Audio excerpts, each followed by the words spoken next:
Banyak yang bisa berbahasa Indonesia di sini. How many of you can speak Indonesian? Wah, semua bisa bahasa Indonesia. Kalau begitu nggak perlu ada penerjemah. Iya dong, ya. Ya, semua bisa bahasa Indonesia ya? Bisa ya? Bisa, ya. Ya, oke. Kita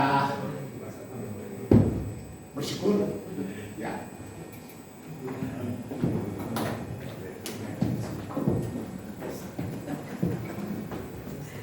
Baik. Hari kita satu dalam doa. Bapa Surgawi, kami bersyukur dan berterima kasih buat waktu yang Allah perkenankan bagi kami untuk kami boleh bersekutu bersama-sama, memuji, mengagungkan Engkau Allah kami yang tak terbatas. Engkau Tuhan kami yang tidak dapat dibatasi oleh ruang waktu. Engkau Allah kami maha hadir di setiap kehidupan dan musim hidup kami. Kami berterima kasih Bapa. Kami sudah memuji-muji Engkau dan mengagungkan Engkau Allah kami. Saatnya di mana kami akan duduk diam bersehidangan lewat santapan firman Tuhan. Datanglah kerajaan-Mu Tuhan. Nyatakan kuasa kemuliaan-Mu di tengah-tengah kami.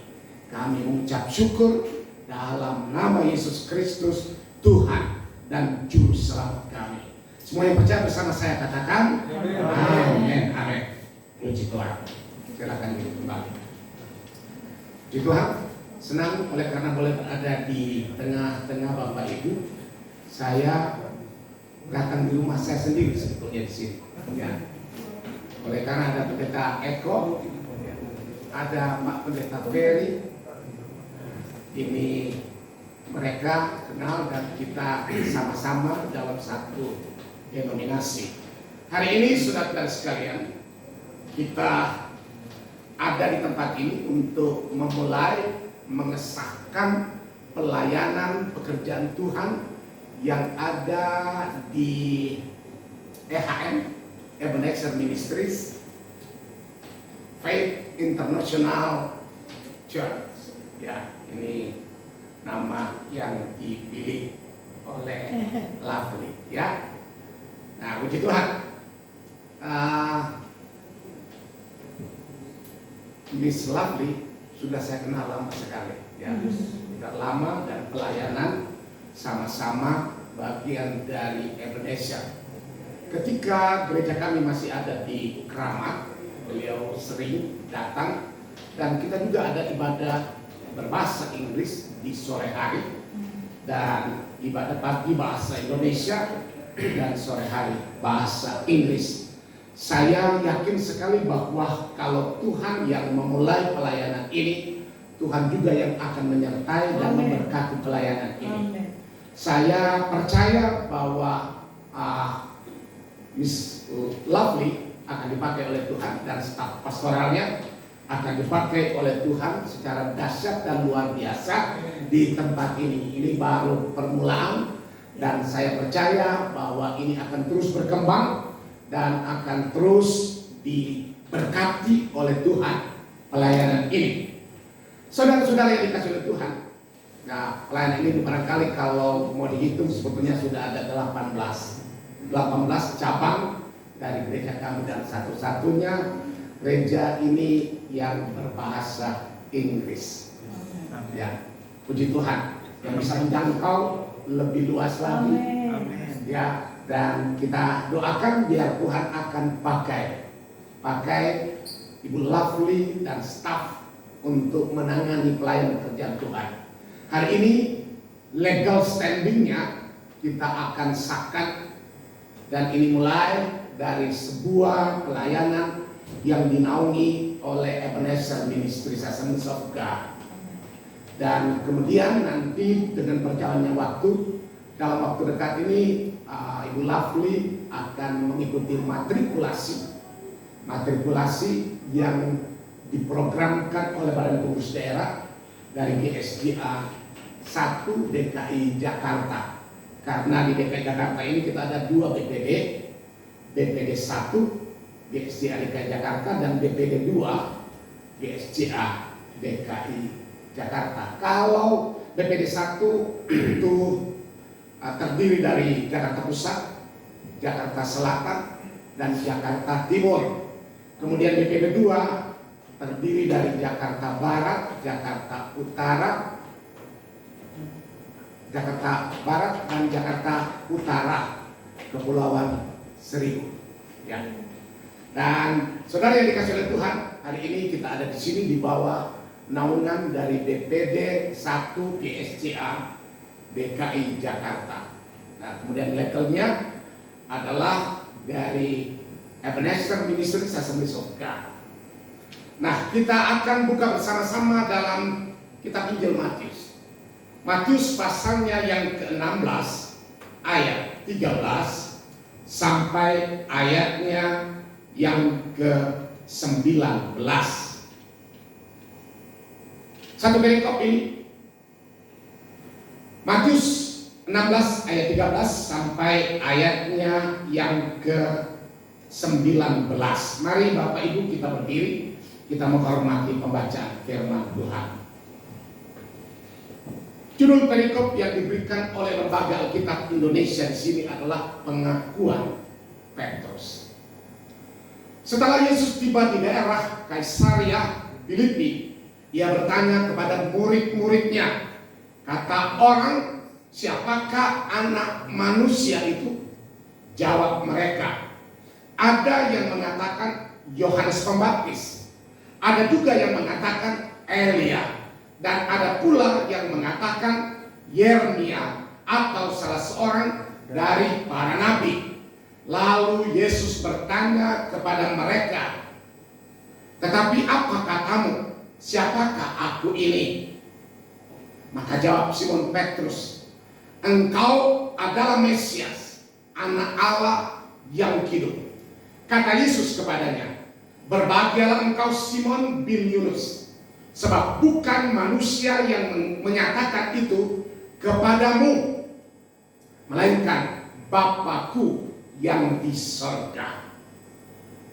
Dan aku pun berkata kepadamu, engkau adalah Petrus, dan di atas batu karang ini aku akan mendirikan jemaatku, dan alam maut tidak akan menguasainya. Kepadamu akan kuberikan kunci kerajaan sorga. Apa yang kau lihat di dunia ini akan terikat di sorga, dan apa yang kau lepaskan di dunia ini akan terlepas di sorga. Terima kasih. Silakan duduk. Puji Tuhan. Sampai sejauh ini pembacaan firman Tuhan. Saudara-saudara yang dikasih oleh Tuhan, saya ingin bicara mengenai eklesia. Sama-sama sebut eklesia. Eklesia dalam bahasa asli ekkaleo. Ek itu keluar, kaleo adalah yang dipanggil. Jadi orang-orang yang dipanggil keluar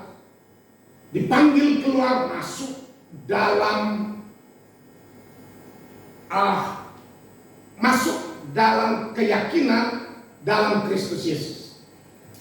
Dan saudara yang dikasihi oleh Tuhan, kalau kita perhatikan sebetulnya latar belakang dari Petrus itu adalah dari namanya saja Simon.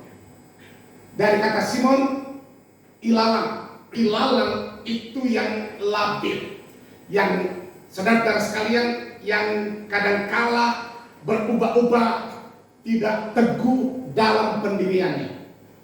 Tetapi ketika Tuhan mengubah namanya menjadi Petrus, saudara-saudara sekalian, ini berubah sangat dahsyat dan luar biasa.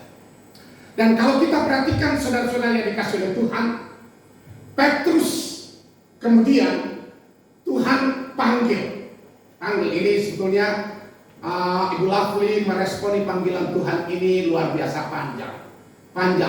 Dan kadang-kala ketika diskusi, kadang-kala saudara sekalian, dia kemudian katakan begini kepada saya, tapi ini barangkali kok luar biasa amazing, oleh karena tidak pernah saya pikirkan, tidak pernah saya bayangkan kalau bisa saya dapat dipercayakan untuk memimpin sebuah jemaat.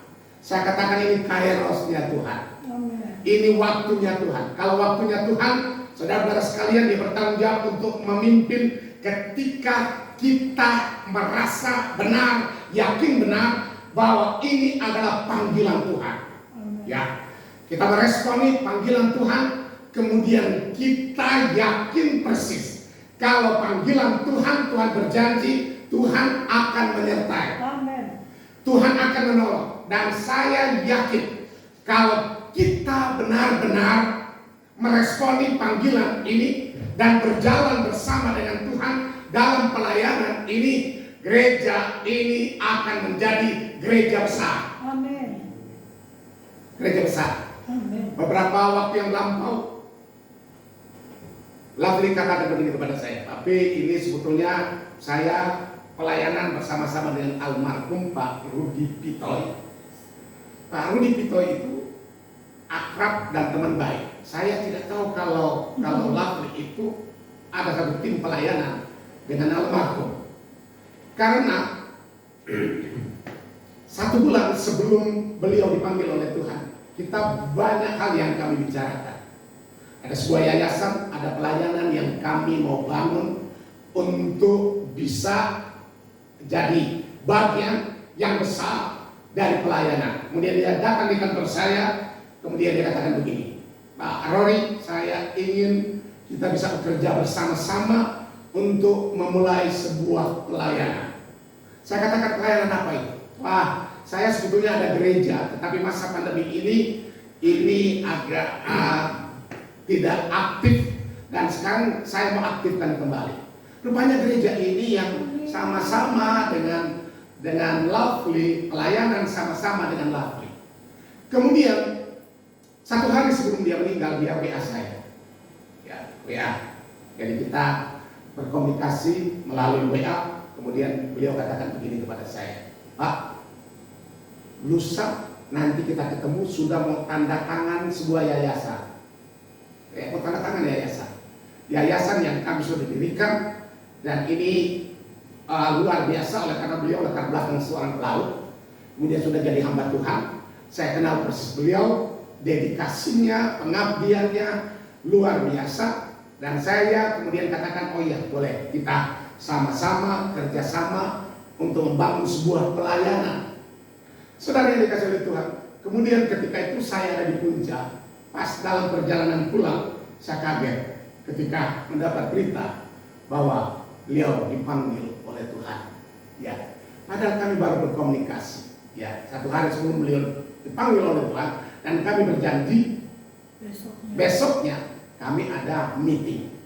Saudara-saudara sekalian dikasih oleh Tuhan. Kemudian setelah itu berjalan, Lovely telepon saya, tapi ini saya diberikan tanggung jawab oleh almarhum untuk meneruskan pelayanan ini. Saya kaget oleh karena saya tidak pernah menyangka kalau beliau ada dalam pelayanan ini, karena beliau juga bantu pelayanan kami, ya, staff dalam pelayanan kami, dan banyak sekali pelayanannya. Kemudian juga di PGLI beliau salah satu pengurus PGLI pusat, saya di DKI Jakarta. Saudara yang dikasih oleh Tuhan, ketika beliau katakan, saya bilang, wah, ini sudah saatnya, waktunya. Setelah berjalan waktu, saudara, kemudian mereka datang menyampaikan apa yang dimaksudkan. Kemudian minta perlindungan karena ada banyak hal, ada banyak persyaratan. Kalau sebuah denominasi untuk memulai sebuah pelayanan, ada banyak hal yang harus dipenuhi. Kemudian beliau sampaikan kepada saya, kemudian saya katakan, saya sudah kenal, saya sudah tahu, saya tahu persis komitmenmu untuk pelayanan. Kenapa tidak? Ayo kita bangun, dan saya akan menaungi sebagai gereja pusat, menaungi ini sebagai cabang. Dan akhirnya keputusan ini diambil. Saudara yang dikasih oleh Tuhan, Tuhan katakan bahwa aku akan mendirikan jemaat. Dan kita perhatikan pada waktu Petrus, ya, dalam ayat ke-16, ketika pertanyaan ini terus menerus ditanyakan, siapa Yesus? Siapa Yesus? Ya, ini sekarang kalau lagi viral, Yesus yang diragukan bukan Yahweh, bukan Tuhan. Banyak sekali hal yang dipertanyakan. Banyak telepon datang kepada saya, kemudian katakan, Pak Rory, boleh nggak PGLI ini bisa ada seminar untuk bicarakan mengenai ketuhanan Yesus, ketuhanan Yesus dan sebagainya. Kemudian dari bidang kami, kemudian dia katakan ya kita akan adakan seminar untuk bicara mengenai ketuhanan dari Yesus Kristus. Oleh karena belakangan ini kan mulai diragukan mengenai ketuhanannya. Ada yang katakan bahwa dia bukan Allah, dia bukan Yahweh dan sebagainya. Padahal ada bukti-bukti dalam firman Tuhan mengatakan bahwa dia adalah Allah. Dan pertanyaan ini hampir sama dengan perikop ini. Pertanyaan orang, mereka menanyakan, menurut Anda siapa saya? Dan ada yang menjawab, Yesus adalah Yohanes Pembaptis. Ada yang mengatakan Elia, ada yang mengatakan Yeremia atau salah satu dari nabi. Tetapi Yesus adalah Tuhan. Kalau kita merujuk kepada apa yang dikatakan oleh Rasul Yohanes dalam Yohanes pasal 1 ayat 1 sampai ayatnya yang kelima, jelas sekali di situ dikatakan, pada mulanya adalah firman, dan firman itu bersama-sama dengan Allah, dan firman itu adalah Allah. Perhatikan baik-baik ayat ini. Pada mulanya adalah firman, dan firman itu bersama-sama dengan Allah, dan firman itu adalah Allah. Firman itu siapa? Dalam ayatnya yang ke-14 dikatakan firman itu yang menjelma menjadi manusia dan diam di antara kita. Dia berkenosis, meninggalkan jabatannya, meninggalkan statusnya sebagai Allah, kemudian datang menjelma menjadi manusia dan diam di antara kita. Itu sudah jelas. Jelas sekali bahwa dia adalah Allah. Kemudian ketika Petrus menyatakan sebuah keyakinannya, kemudian Petrus mengatakan, ketika ditanyakan, lalu Yesus bertanya kepada mereka, tetapi apa katamu, siapakah aku ini? Maka jawab Simon Petrus, engkau adalah Mesias, anak Allah yang hidup. Sebuah pernyataan yang luar biasa yang disampaikan oleh Petrus. Petrus menyatakan bahwa dia adalah Mesias, dia adalah anak Allah yang hidup. Dari pernyataan ini kemudian Tuhan percayakan dia. Nah, kita lihat saudara-saudara sekalian, apa yang dikatakan oleh Yesus kepada Petrus. Maka oleh karena jawabannya, maka Tuhan Yesus mengatakan begini. Kata Yesus kepadanya, berbahagialah engkau Simon bin Yunus, sebab bukan manusia yang menyatakan itu kepadamu, melainkan Bapakku yang di surga yang menyatakan. Saudara-saudara sekalian, ketika Tuhan ubah namanya dari Simon menjadi Petrus. Petrus itu dari kata Petros. Petros itu adalah batu karang kecil. Dan di atas batu karang kecil ini Tuhan mendirikan gerejanya. Dari Petros kemudian Petra mendirikan. Petra itu adalah batu karang yang teguh. Batu karang yang teguh itu adalah Yesus. Dan dia katakan, di atas batu karang ini aku mendirikan jemaatku. Dan saya terlalu yakin ketika Lovely meresponi panggilan ini, Tuhan yakinkan bahwa engkau ditetapkan untuk menjadi Petros, ya, batu karang kecil, di mana Tuhan percayakan Anda untuk mengabdi dan melayani Tuhan. Dan dalam sejarah gereja, saudara-saudara sekalian, sejarah gereja itu kita tahu bahwa perjalanan gereja itu diwarnai dengan beraneka ragam persoalan. Ada banyak hal yang dihadapi oleh gereja. Ada banyak tantangan yang dihadapi oleh gereja. Saudara-saudara yang dikasihi oleh Tuhan, gereja mengalami kesulitan. Sampai hari ini gereja juga mengalami kesulitan untuk mendirikan gereja. Ya, Perber 2 Menteri itu sebetulnya bertentangan dengan Undang-Undang Dasar 1945. Saudara tahu bahwa gereja dibatasi. Izin gereja pun dipersulit. Saya Wakil Ketua FKUB Jakarta Pusat, ya, Wakil Ketua FKUB Jakarta Pusat, saudara-saudara, dan kami ada di sana Kemudian saya bagian bidang rekomendasi. Dari 17 orang, sebagai wakil ketua, saya dipercayakan untuk membidangi rekomendasi.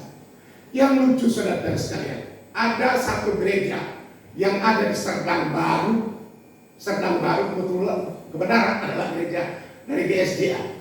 Dia sudah berdiri dari 1972.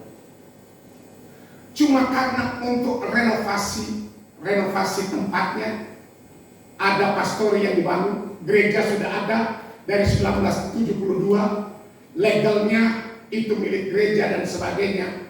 Ketika itu direnovasi, wah, kemudian diserbu oleh massa. Kemudian mereka berhentikan proses pembangunan. Pembangunan ini tidak bisa dilanjutkan.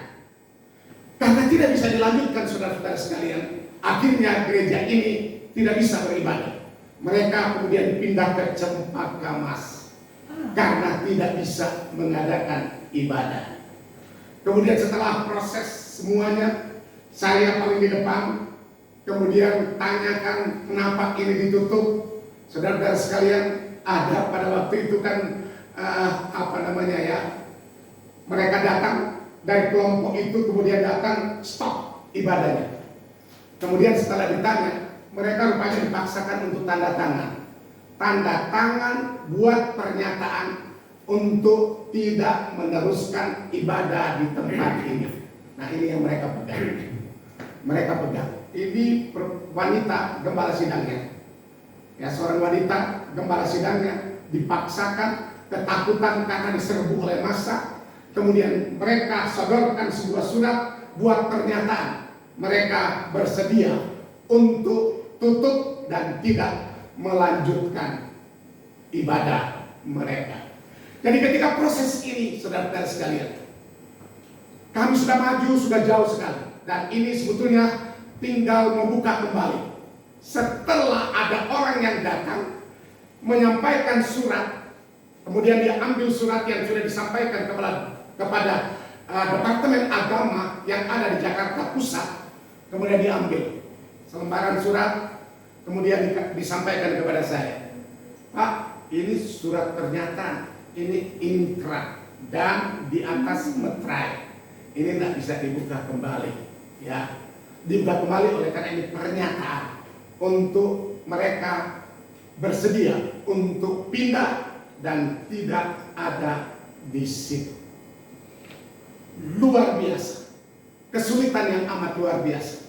Dan saya paling di depan karena tidak cukup kita hanya untuk menyuarakan suara gereja, suara kenabian di belakang mimbar, berdoa saja dan sebagainya, tidak cukup.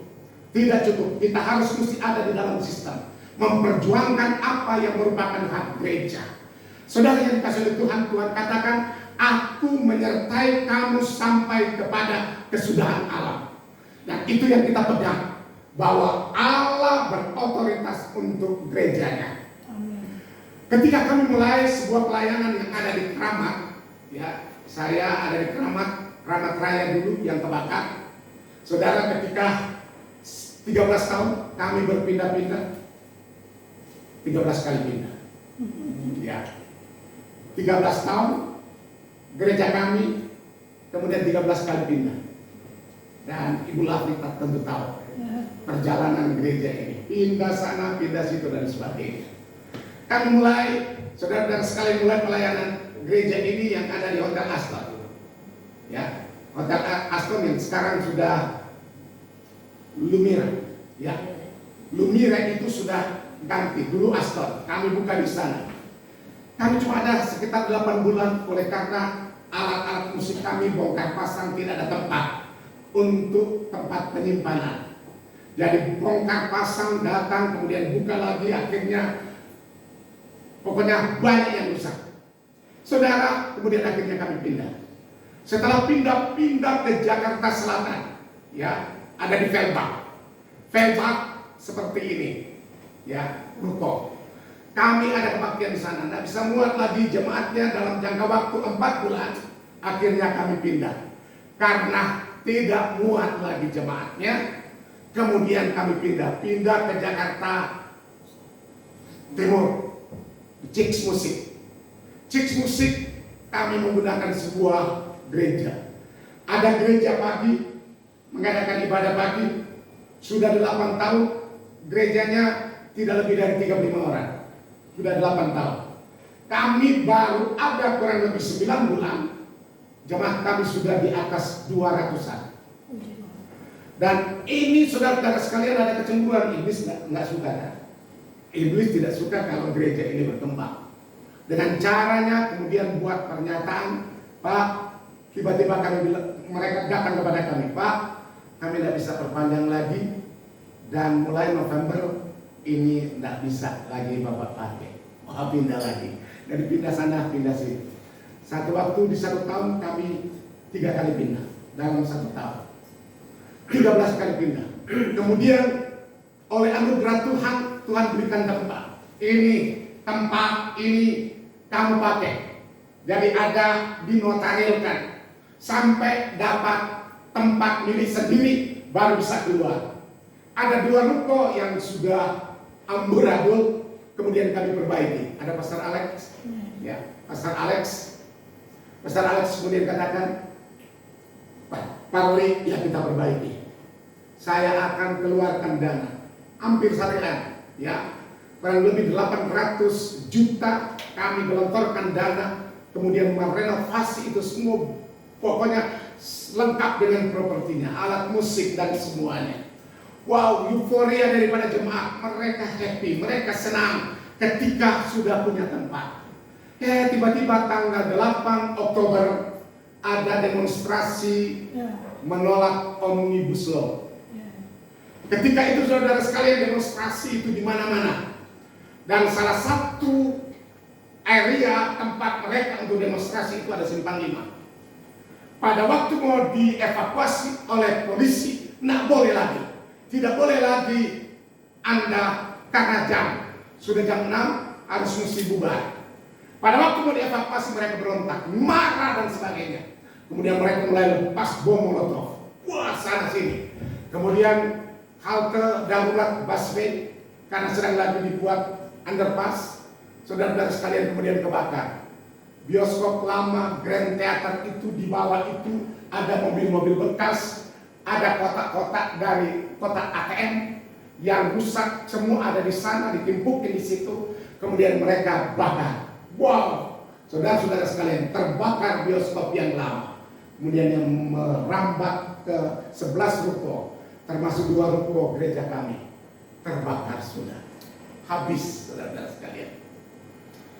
Kemudian di tengah-tengah persoalan ini, saudara yang dikasih oleh Tuhan, wow, jemaat datang kepada saya katakan, Papi mesti kuat. Ini ada maksud Tuhan, saya tahu ini ada maksud Tuhan. Ketika ada yang telepon saya, Pak Ruri ada sukacita, saya bilang ada sukacita. Ini betul-betul sakitku di sini sakitku karena sudah kebakar dan sebagainya. Saudara, ini dekaliku perjalanan gereja. Tetapi kami mulai bangun doa. Ada doa virtual dan Lafu juga ikut doa virtual. Kami mobilisasi semua kekuatan sampai kepada anak-anak pemuda dan seluruh jemaat kami kemudian berdoa. Doa karena pada waktu pandemi, saudara yang dikasih oleh Tuhan kami doa. Sementara doa kemudian saya ditelepon oleh Pastor Alex. Pak Rory, tolong bukakan rekening USD. Ya kalau boleh di BCA. Saudara buka rekening USD sangat sulit. Tetapi semua kok lancar. Ketika datang pada hari itu pula terbuka. Ini dahsyat saudara. Ini luar biasa. Dan 2 rekening, rekening Indonesia, rupiah dan dolar. Kemudian sudah dibuka. Setelah sudah dibuka saudara sekalian, kemudian Pastor Alex katakan, you check, saya sudah kirim. Ya, hitung-hitung ada 2,6 miliar. Wah. Dahsyat toh. Puji Tuhan. Amin. Amin. Dahsyat. Tuhan bukan berbasa-basi kalau dia janji menolong, tapi dia tolong. Amin. Amin. Gereja ini dimulai, kita yakin bahwa Tuhan yang mulai. Amin. Selanjutnya dia akan pakai Anda semua untuk mengembangkan pelayanan pekerjaan Tuhan di tempat ini. Nah, saya terlalu yakin. Saudara, ketika kami pindah dari Jakarta Pusat, pindah ke Jakarta Timur, jadi pindah ke JGC, Jakarta Garden City. Pindah, ada Ayo di sana, kami ada sewa tempat di sana. Kemudian ketika kami sewa tempat, ruko ada 3 lantai. Kemudian dia katakan begini, Pak, ini kami mau jual 2,4 miliar. Wow, 2,4 miliar, pas ini kalau begitu. Ya. Walaupun sebetulnya juga kalau jemaat kami datang tidak muat. Saudara yang dikasih oleh Tuhan, setelah ditanya mau dibeli, dibayar, dia bilang, Pak, bukan lagi 2,4, 2,7. Akhirnya naik lagi. Saya katakan, Pak, ini tidak bisa. Tuhan rupanya tuntun dapat di Kelapa Gading.